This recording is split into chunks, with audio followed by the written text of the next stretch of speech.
apa saja syirik akbar itu. Itu ya. Kemudian ada juga yang disebut dengan syirik asghar. Apa arti syirik asghar, Bu? Syirik kecil.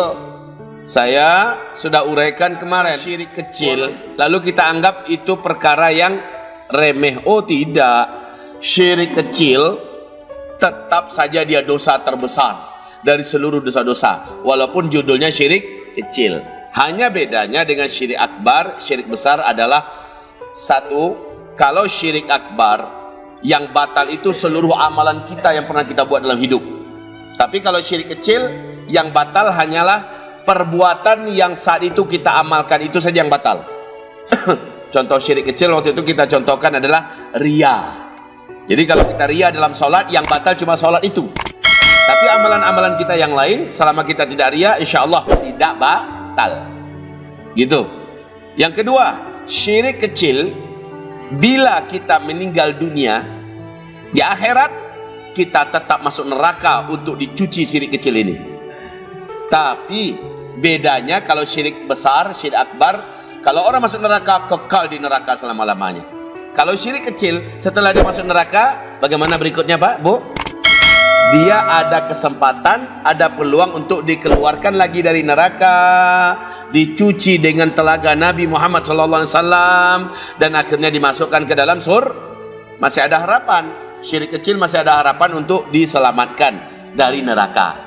Ketiga, syirik akbar tidak ada yang bisa menolongnya. Syirik akbar tidak ada yang bisa menolongnya. Dia kekal di neraka. Seperti yang saya uraikan tadi, walaupun Nabi Muhammad yang datang menolong, Allah tidak mau terima syafaat Nabi untuk menolong orang yang melakukan syirik akbar. Sementara syirik asghar masih ada kemungkinan bisa ditolong oleh orang lain. Mungkin anak kita yang ulama, karena setelah Nabi yang paling mulia di muka bumi hanyalah para ulama. Ya. Nah, Bapak Ibu, pelaku syirik kecil masih bisa ditolong. Gitu ya.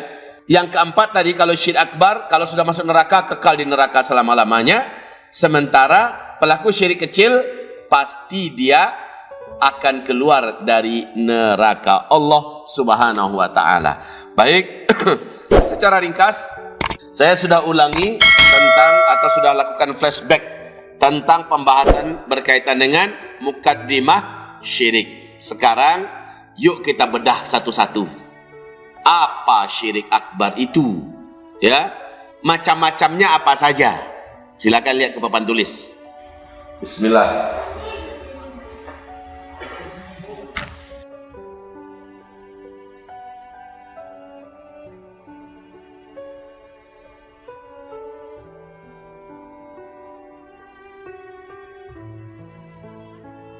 Syirik besar itu di dalam buku-buku tauhid diuraikan, dijelaskan ada 4 induknya. Syirik besar itu banyak, tapi menginduk kepada yang 4 ini. Syirik besar yang pertama disebut dengan syirkud doa wal ibadah. Ini yang pertama. Syirik doa dan ibadah. Coba lihat di seluruh buku-buku tauhid pasti dijelaskan syirkud doa wal ibadah itu apa contohnya, Buya? Saya uraikan. Syirkud doa, contoh pergi berdoa ke kuburan para wali-wali Allah yang sudah meninggal dunia. Ini berdoa dia di situ. Wahai Syekh Fulan bin Fulan, ya, tolong selamatkan anak saya. Tolong kepada syekh dia minta tolong. Maka syirik akbar itu. Syirik akbar. Pernah orang datang kepada Nabi Muhammad, ya Rasulullah, saya minta tolong ya Rasulullah. Tolong saya ya Rasulullah. Mohon doakan kepada Allah agar saya diberi oleh Allah ini. Apa kata Rasulullah? Baik. Selagi saya masih hidup, kamu boleh minta tolong kepada saya agar saya doakan pada Allah. Saya terima.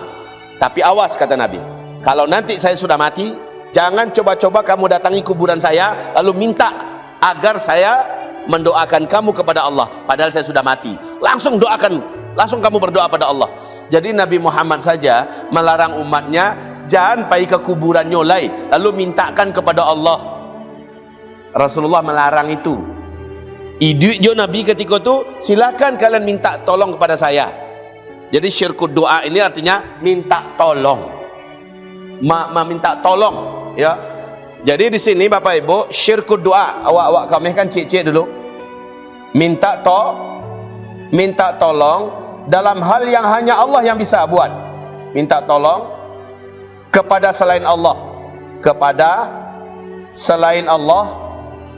dalam hal yang hanya Allah saja yang bisa melakukannya, dalam hal yang hanya Allah saja yang mampu, hanya Allah Subhanahu wa taala saja yang mampu melakukannya, yang mampu melakukannya. Hati-hati Bapak Ibu. Kita contohkan satu. Kita pergi ke dokter. Dokter itu Allah apa bukan? Bukan. Lalu apa kita katakan pada dokter? Dokter, tolonglah Pak Dokter. Yang bisa menyelamatkan anak saya sekarang ini hanya Pak Dokter. Yang bisa menyembuhkan anak saya hanya Pak Dokter. Hidup mati nyawa anak saya ini ada di tangan Pak Dokter. Ini ini masuk dalam syirkul doa. Syirik dalam hal minta padahal perkara yang dia minta tolong itu hanya Allah yang mampu melakukannya. Sekarang dia minta tolong kepada selain Allah. Itu contoh syirik dia. Dan itu bukan syirik kecil, syirik besar. Dia pergi ke hutan, dia berikan sesajen, lalu dia bertapa dalam gua, semedi kalau kecil orang Jawa, ya, semedi. Lalu datanglah Mbah Anu, datanglah penghuni Anu, datanglah Anu, ya kan? Kemudian dia minta berikan saya kekayaan. Ada enggak yang model itu, Pak? Ada. Ini minta berikan kekayaan. Itu hanya Allah yang mampu melakukannya, tapi dia minta kepada selain Allah. Syirkul doa, syirik doa, syirik minta tolong. Dalam hal yang manusia bisa lakukan, kita minta tolong pada manusia, nggak terhitung syirik, ya, tidak terhitung syirik.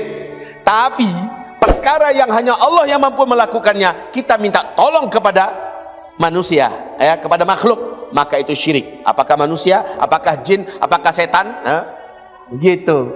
Baik, ini hanya contoh-contoh ya syirkul doa. Minta tolong kepada penghuni pohon angker, ya, pohon beringin. Oi, mbah yang menghuni pohon beringin ini, kami mohon keselamatan dari segala wabah COVID-19. Dia minta tolong pakai sesajen, ya. Pokoknya pakai sesajen atau tidak pakai sesajen itu termasuk syirik besar. Ya, termasuk syirik besar. Baik. Bahasa yang benar, kalau kita sakit wajib berobat. Hadis sahih riwayat Abu Daud. Tadawau. Kalau kamu sakit wajib berobat. Tetapi wala tatadawau bil haram. Jangan kamu berobat dengan cara yang haram atau bahan yang haram, obat yang haram. Nah, sekarang kita datang pada Pak Dokter. Pak Dokter, Bu Dokter, ini anak saya, entah apa sakitnya, pokoknya begini-begini. Tolong Pak Dokter, mudah-mudahan Allah berikan kesembuhan pada anak saya melalui Pak Dokter. Melalui Bu Dokter, itu bahasa yang benar. Ya, itu bahasa yang seharusnya. Mudah-mudahan Allah berikan kesembuhan kepada saya, kepada anak saya melalui Bu Dokter, melalui Pak Dokter. Baik. Ini tentang syirik doa, ya. Syirik dalam hal minta tolong kepada selain Allah, dalam hal yang hanya Allah Subhanahu wa taala saja yang mampu melakukannya. Ya, ada mampunya di sini. Syirkul ibadah. Syirik dalam hal ibadah. Ini masih masuk dalam hitungan syirik yang pertama, syirik besar yang pertama. Jadi yang ini nih panjang urunutannya ke bawah nih. Banyak nih urunutannya ke bawah. Meminta tolong kepada selain Allah banyak nih. Kepada jin, kepada dukun, kepada polisi. Pak polisi, tolong selamatkan nyawa saya, tolong selamatkan. Yang bisa menyelamatkan nyawa kita siapa? Allah. Sekarang kita berharap dan meminta, mohon sampai menangis pada Pak polisi. Selamatkan nyawa saya mau dibunuh orang. Ayo, kita lihat orang awam, jauh dari pengajian, dan juga malas ngaji. Kadang-kadang jatuh nggak ke dalam perang yang macam ini? Iyalah. Ini yang saya khawatirkan. Kenapa khawatir Ustaz? Ini bukan perkara kecil. Ini dosanya dosa besar. Tapi karena nggak ngaji, Akhirnya dia nggak tahu. Lalu terlakukan oleh yang bersangkutan. Sampai mati, dia tidak merasa bersalah. Tahu-tahu di akhirat, mana amalku ya Allah? Tidak ada. Ya Allah, aku dulu haji, aku dulu umrah. Ya, tapi engkau syirik. Kau dulu minta tolong kepada selain aku dalam hal yang hanya aku yang bisa buat. Bagaimana? Wahai Bapak Ibu, makanya ngaji itu wajib. Ngaji itu wajib. Belajar macam ini wajib. Mumpung masih ada ulama yang mampu dan bisa menjelaskan, duduklah bersamanya. Dengarkanlah nasihat-nasihat kajiannya. Oke? Ini tentang syirik doa ya. Dan ini anaknya ke bawah banyak nih. Anaknya banyak nih ke bawah. Ya. Berikutnya, dan ibadah, syirik ibadah. Apa contoh syirik ibadah? Bagaimana contoh syirik ibadah? Hati-hati Bapak Ibu. Contoh syirik ibadah. Seseorang menyembelih sesuatu, dia niatkan sembelihan itu untuk keamanan kampungnya. Nanti kepala sembelihan ini ditanam di hutan anu, di bawah pohon anu, di tempat anu yang ditunjuk oleh orang pintar di kampung itu, di negeri itu. Ya, kalau tidak kampung itu akan mengalami bencana, akan mengalami wabah dan sebagainya. Sehingga warga dan masyarakat di bawah bimbingan orang pintar dan kepala kampung setuju untuk melakukan sesembahan. Namanya sesembahan. Ya, Bapak Ibu, Indonesia termasuk yang banyak punya kepercayaan macam ini. Betul tidak? Padahal nyembelih sesuatu itu bahagian daripada ibadah itu. La yuraqad damu illa lillahi azza wa jal. La yunhar illa lillahi azza wa jal. Tidak boleh sesuatu dialirkan darahnya kecuali adalah untuk Allah Subhanahu wa taala. Sekarang diniatkan untuk selain Allah, maka Allah anggap itu masuk dalam syirik besar, namanya syirik ibadah. Saya contohkan ya, Bapak, Ibu, di zaman Umar bin Khattab radhiyallahu anhu berkuasa, Mesir ditaklukkan, negeri Mesir ditaklukkan. Mesir itu sumber kehidupan utama warga adalah mengandalkan air sungai Nil. Sungai Nil, sungai terbesar dan terpanjang di dunia. Air sungai Nil ini setiap tahun minta darah gadis perawan. Ini kisah nyata. Dalam buku-buku sejarah ada ini. Ya. Tiap tahun air sungai Nil minta darah. Dan darah itu bukan dipotong begini darahnya netes, nggak kayak gitu. Dipotong leher mati. Gadis perawan, tiap tahun dia minta satu.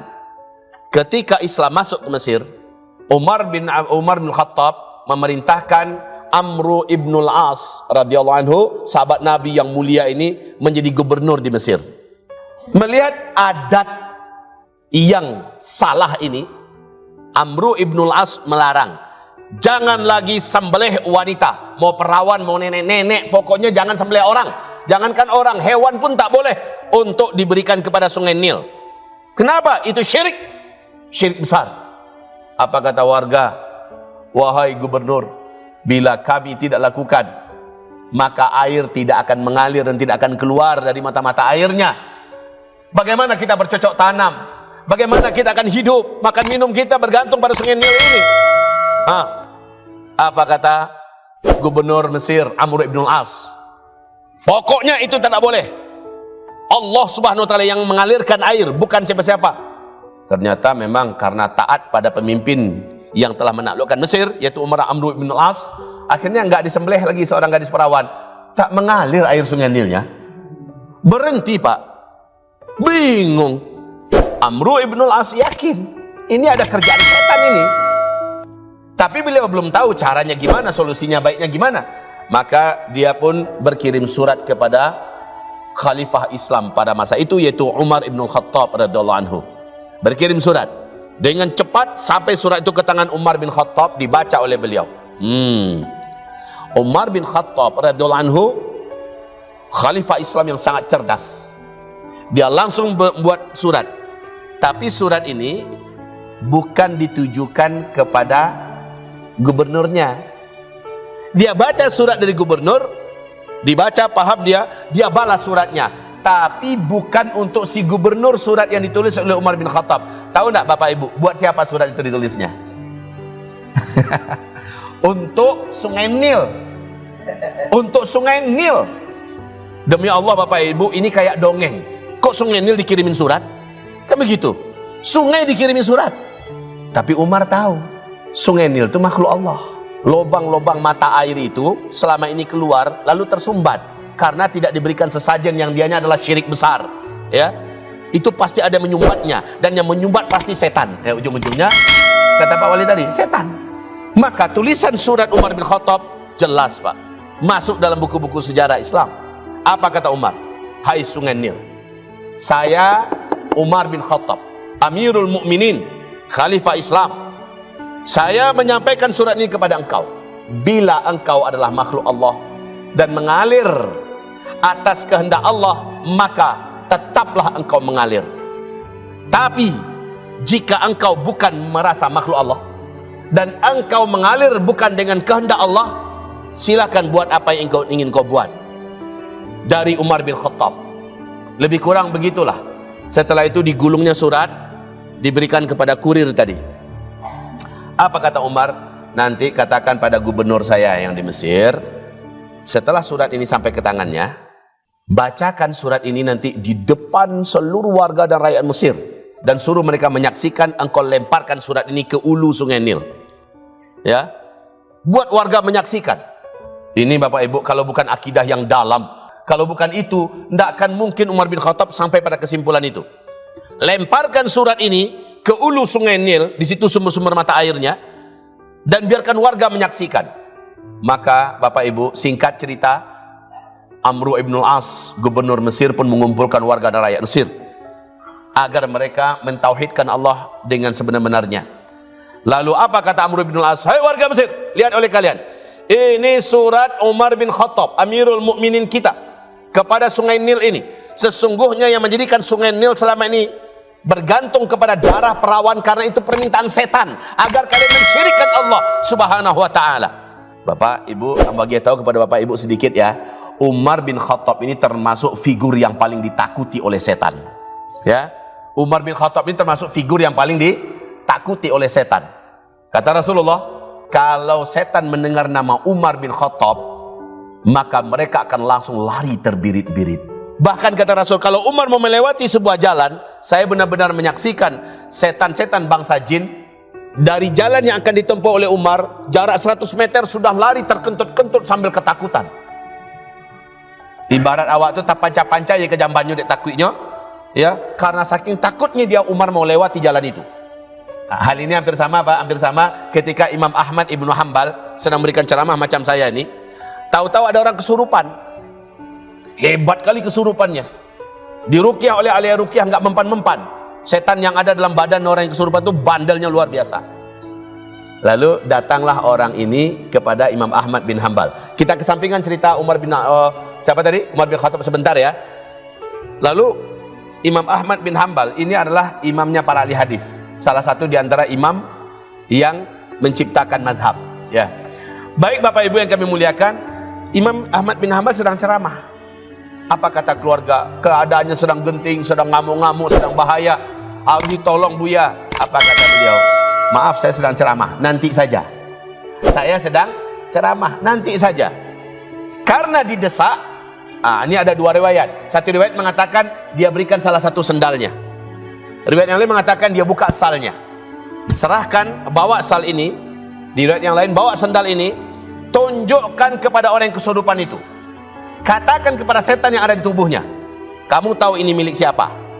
Kamu tahu ini sendal siapa? Atau ini sal siapa? Ini adalah miliknya Imam Ahmad bin Hanbal. Kalau kamu tidak keluar, dia yang akan langsung datang menangani kamu kemari. Maka seluruh orang menjadi saksi ketika sendal atau syal itu dikasih lihat dan dikasih tahu kepada setan yang ada di tubuh orang itu, ini miliknya Imam Ahmad bin Hanbal. Langsung sadar orang itu Pak, langsung lari ngacir setannya. Jadi orang-orang yang tauhidnya benar-benar lurus, orang yang akidahnya betul-betul mantap, ya, ini setan-setan pun takut kepadanya Bapak Ibu. Oke, kita kembali kepada cerita Umar bin Khattab tadi, ya, di mana gubernurnya akhirnya melemparkan Bismillahi Allahu Akbar. Bapak Ibu, jatuh surat itu terbentang langsung, ya, terbentang langsung. Tahu enggak Bapak Ibu apa yang terjadi? Allahu Akbar. Langsung lubang-lubang mata air itu muncrat airnya seperti seharusnya. Besar-besar muncrat mata airnya. Dan mulai mengalir lagi air. Ya. Jadi Bapak Ibu, apa pernyataan daripada sahabat-sahabat Nabi? Ini syirik. Kan begitu. Itulah yang disebut dengan syirik ibadah. Ini saya kasih contoh saja. Apa contoh syirik ibadah itu? Itu contohnya. Ya. Melakukan satu amalan yang seharusnya untuk Allah, ternyata dia niatkan bukan untuk Allah. Menyembelih dan memberikan sesajen. Itu contoh ya. Contoh yang lain apa? Saya yakin Bapak Ibu bisa. Banyak tuh contoh di bawah itu yang berkaitan dengan ibadah. Dan ternyata adalah hak Allah, tapi kita berikan kepada selain Allah. Makanya Bapak Ibu, ketika pembahasan kita masuk dalam syirik kecil, maka syirik ibadah yang tersembunyi, ini syirik kecilnya. Allahu Akbar. Tapi hatinya bukan Allah yang dia tuju. Hatinya meminta pujian dan sanjungan dari orang-orang yang ada di sekitarnya. Maka kalau dia terang-terangan, solatku ini adalah untuk presiden. Jelas itu syirik ibadah itu. Jelas itu syirik ibadah. Tapi kadang-kadang dia diam, gayanya selalu untuk Allah gitu kan. Tapi ternyata niatnya adalah untuk calon mertua. Ini syirik besar. Tapi maaf, yang ria, kan ria tadi itu. Kalau dia nyatakan dan dia nampakkan dia sujud kepada sang presiden, syirik ibadah itu. Karena sujud hanyalah untuk Allah. Sekarang ke presiden dia sujud. Makanya dalam Islam apapun gaya sujud selain kepada Allah tidak boleh. Walaupun itu sudah menjadi budaya dan adat suatu daerah tertentu. Ayo, ada enggak contoh yang lain? Ada enggak contoh yang lain? Banyak ini contohnya Pak, Ibu. Puasa. Sekarang ternyata puasanya bukan lagi puasa untuk Allah Subhanahu wa ta'ala. Tapi puasanya apa? Supaya dapatkan kesaktian. Ada enggak seperti itu orang buat? Ternyata niat puasanya bukan Allah. Ya, dan dia sendiri terang-terang mengatakan, kalau ingin dapat kesaktian, ilmu kebal, harus selama 40 hari, 40 malam. Tidak boleh ini, tidak boleh ini, tidak boleh, tidak boleh. Puasa itu urusan ibadah. Sekarang ibadahnya bukan untuk mendapatkan Allah, tapi dia mendapatkan ilmu kesaktian. Maka ini masuk dalam syirik ibadah. Jadi Bapak Ibu, kalau ada amalan-amalan tertentu, lakukan ini supaya ini, lakukan ini. Tidak bisa, kecuali ada bimbingan dari Rasulullah. Umpamanya kalau kamu pengen kaya, maka bacalah surat ini, setiap malam ini ada hadisnya sahih, kita lakukan. Tidak apa-apa Pak. Karena yang kita baca adalah ayat-ayat Al-Quran, dan yang kita minta mengayakan kita melalui Al-Quran yang kita baca adalah Allah. Sementara orang tadi tidak, dia melakukan ritual puasa, sementara ritual puasa itu dia harapkan kekuatannya, dia harapkan kesaktiannya muncul kepadanya, bukan Allah. Ustaz, kalau dari Allah kita minta tapi dengan cara begitu bagaimana Ustaz? Lain lagi kajiannya itu. Ya, pertanyaannya, kalau memang itu ada, kenapa Nabi tidak buat? Sehingga harusnya pada Nabi itu kebal dengan cara puasa 40 hari Nabi lakukan sehingga bisa dicontoh oleh umatnya. Tapi kenapa Nabi tidak buat? Berarti ini disebut dengan bid'ah. Disebut dengan bid'ah, mengarang-arang amalan untuk mendapatkan sesuatu yang Nabi tidak mencontohkannya. Di situ pembahasannya bukan kesyirik lagi itu. Bukan kesyirik. Yang pembahasannya kesyirik adalah kalau yang dia tuju bukan Allah, tetapi kekuatan tertentu, maka saat itu dia melakukan syirik ibadah. Namun kalau yang dia tuju tetap Allah, saya ingin Allah memberikan saya kekebalan, tapi dengan cara saya pakai puasa 40 hari untuk minta kekebalan dari Allah, dia tidak jatuh pada syirik, tapi jatuh pada bid'ah, mengarang-arang amalan yang tidak dicontohkan dan diajarkan oleh Rasulullah. Ya, baik, saya cukupkan sampai di sini. Mari kita tutup dulu dengan minta ampun kita pada Allah, istighfar kita bersama-sama. Astaghfirullah, astaghfirullah, astaghfirullah. Tutup dengan membaca doa kafaratul majlis. Mari Bapak Ibu kita baca bersama-sama.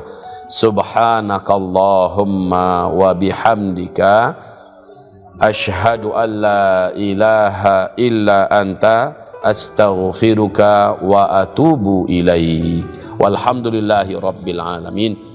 Barakallahu fikum.